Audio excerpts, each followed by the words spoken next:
Jesus once said, "In this world you will face trouble." Suffering comes to find all of us. The loss of a loved one, a cancer diagnosis, the breakdown of a relationship. And over time, emotional pain accumulates in our soul. We carry our history in our body and live our past in our present.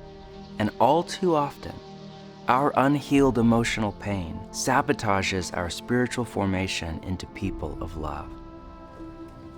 When pain and suffering come knocking on our door, what do we do?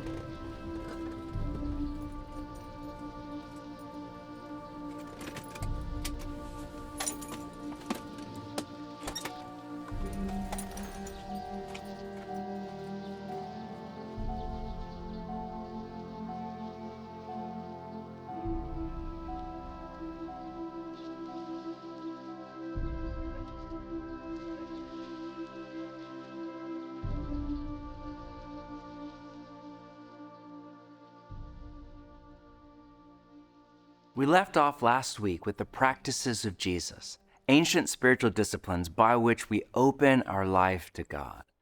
Now, I love the practices, but let's shoot straight for a minute. Maybe your experience with the practices over the last few weeks was pure bliss. You felt close to Jesus and drawn into the Trinity's inner life of love. But maybe not.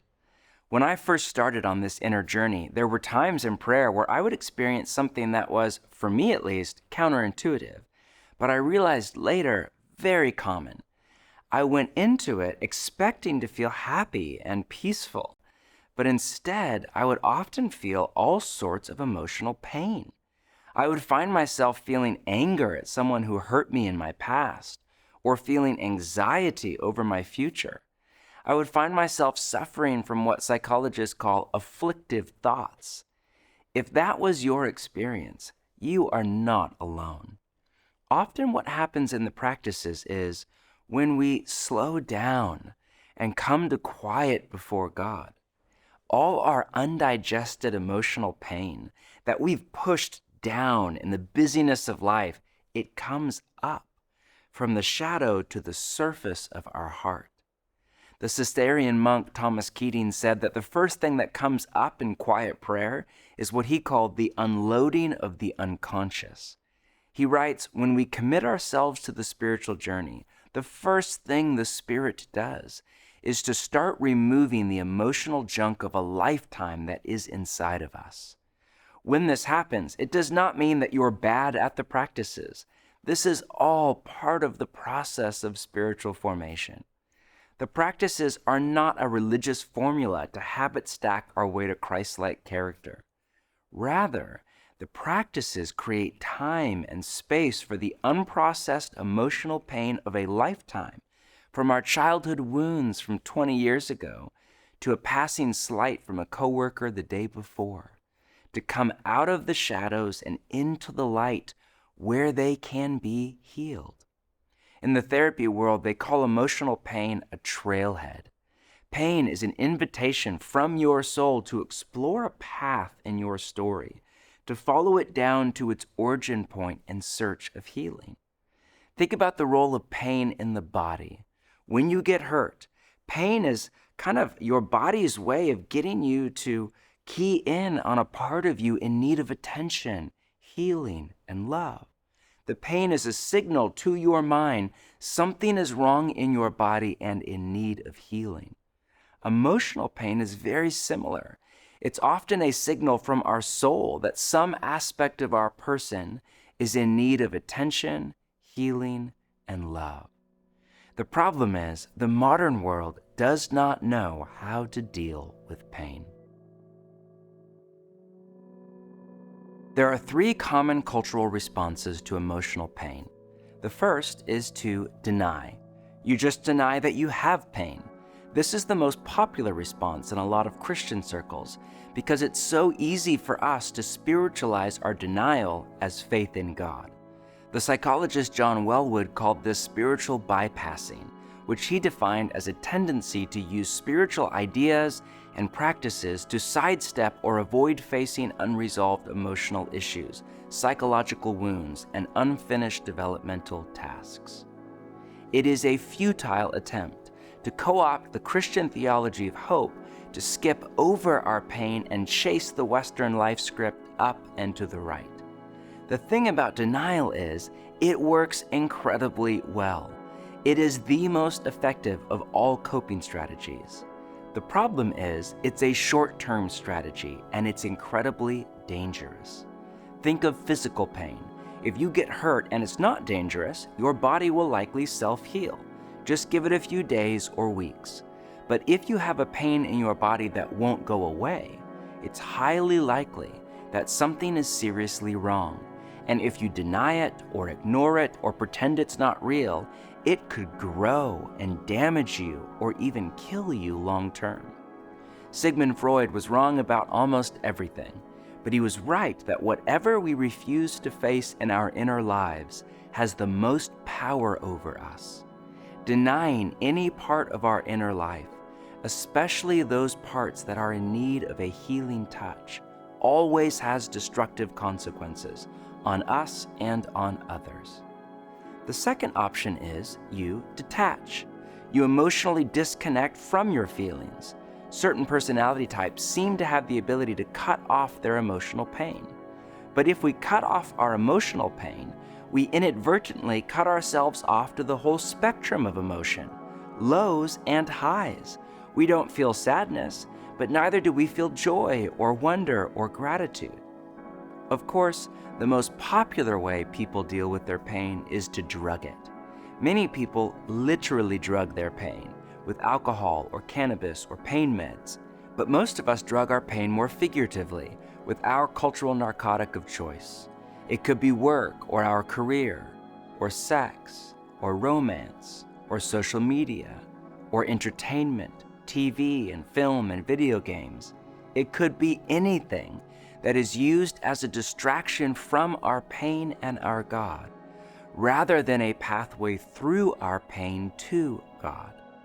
When we turn to drugs, either literally or figuratively, we feel a momentary relief from our pain, but ultimately we make our anxiety or sadness worse, not better. But none of these ways of dealing with emotional pain are the Jesus way. The Jesus way is to meet God in our pain. What does the Jesus way look like? Let's read from Matthew 26, which is arguably the most painful moment in Jesus' life. It's the night before the cross, when he's feeling the weight of what's coming: Judas' betrayal, his best friend's denial, his disciples' abandonment, his coming rejection, humiliation, torture, and brutal death. What does he do? Does he deny it? It's okay, God has a plan, other people have it way worse. No. Does he detach? It is what it is. No. Does he drug? Hey guys, let's go out for one last night on the town. No. He goes to a quiet place with his closest friends that he can share anything with. And then we read this. Then Jesus went with his disciples to a place called Gethsemane, and he said to them, "Sit here while I go over there and pray." He took Peter and the two sons of Zebedee along with him, and he began to be sorrowful and troubled. Then he said to them, "My soul is overwhelmed with sorrow to the point of death. Stay here and keep watch with me." Going a little farther, he fell with his face to the ground and prayed, "My Father, if it is possible, may this cup be taken from me, yet not as I will, but as you will." Notice the line, he began to be sorrowful. Jesus intentionally makes space for all of his feelings of sadness to come up, and he meets God in his pain by offering his feelings up to God in prayer. This practice, what has come to be called lament, is a key feature of what the pastor Pete Scazzero calls emotionally healthy spirituality. Scazzero's thesis is that it is impossible to be spiritually mature while remaining emotionally immature. But emotional health doesn't mean you're happy all the time. Jesus was the most emotionally healthy person to ever live. And in Luke's version of the story we just read, Jesus begins to sweat blood, a medical condition called hematohydrosis, which is brought on by extreme duress. Emotional health means, one, you're aware of your feelings. You have the capacity to notice and name your inner life in a spirit of welcome and gentleness. And two, you're not run by your feelings. You have the capacity to sit with your feelings and let your body process them before God in prayer without them causing you to behave in unloving ways. Psychologists call this emotional regulation, and the New Testament calls it self-control. But to become emotionally healthy means we have to go on the inner journey, as some call it, to meet God in our pain. We have to learn how to pray our pain to God and share our pain with each other. This is why so many find therapy to be a key part of the inner journey. Processing our pain with an older, wiser, loving soul can be deeply healing. But through practices like silence and solitude and prayer and therapy and friendship, we make time and space to process our pain and suffering with God and our community.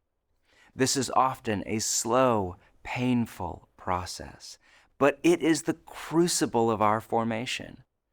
Pain and suffering are inevitable in life. Again, Jesus said, in this world you will face trouble, not may, but will. There is no version of your life where you do not feel emotional pain. The Jesus we follow was himself betrayed, abandoned, falsely accused, unjustly treated, and murdered. The prophet Isaiah called him a man of suffering and familiar with pain. The writer of Hebrews said, we do not have a high priest who is unable to empathize with our weaknesses, but we have one who has been tempted in every way, just as we are. And while few of us have ever experienced the level of trauma that Jesus did, we have all been hurt, wounded, and thrown into trials and tribulations. Left unhealed, the unresolved emotional pain of a lifetime will sabotage our spiritual formation into people of love. If we allow hurt and anger and bitterness and fear to fester in our soul, it will undermine our best intentions to become like Jesus. Hurt people, as the saying goes. Psychologists give us categories like trauma, attachment, emotional triggers, and more to name the unhealthy patterns that arise from pain and suffering, and in turn ruin relationships and block our transformation. But there is good news. Jesus went on to say, "Be of good cheer, I have overcome the world." Because of Jesus' incarnation, crucifixion, resurrection, and ascension, no pain and suffering is meaningless as it is in a secular worldview, because death and all his friends have been overcome by Jesus, which means the very pain and suffering that can sabotage our spiritual formation can become the secret to our spiritual formation. Our breakdowns can become our breakthroughs. The risen Christ has the power to take any evil, no matter how heinous, and use it for good. Nothing is wasted. As Paul writes in Romans, we know that in all things God works for the good of those who love him.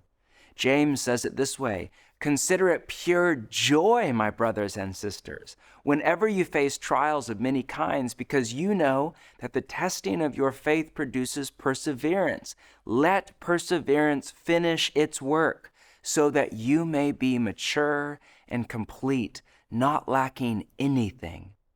Peter adds this, "For a little while you may have had to suffer grief in all kinds of trials. These have come so that the proven genuineness of your faith, of greater worth than gold, which perishes even though refined by fire, may result in praise, glory, and honor when Jesus Christ is revealed." Do you see it? The very pain that we all want to deny or detach from or drug is the pathway to our transformation.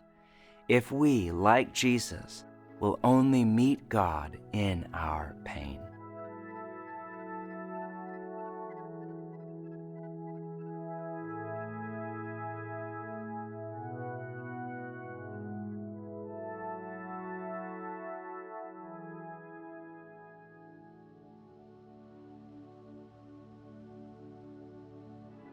In closing, some of you are in pain right now. The essential question in difficult times is, how do we let our pain and suffering become a portal to God and His transformation? How do we let it form us and not deform us? The answer is, we accept Jesus' invitations. There's a metaphor I find helpful from the Christian psychologist Larry Crabb. Imagine your emotional life like an iceberg. Above the surface is what Dr. Crabb calls the managed life, where our focus is on living by a set of principles to be successful. Our driving question is, how do I look and feel good? But inevitably, we get hurt, betrayed, rejected, let down, and we slip down into what he calls the wounded life, where our driving question is, what can I do to get back to looking and feeling good? Most of our life is here below the surface. And the invitation of Jesus is not to go up and out of our pain, but down and into it, to meet God in our pain, in what Dr. Crabb calls the formed life, where our question becomes, what is God doing through this and in me? That is the question of an apprentice of Jesus. This means we do not need to fear suffering. As Jesus said, do not let your heart be troubled. You don't need to be afraid. You don't need to seek suffering out. It will come and find you.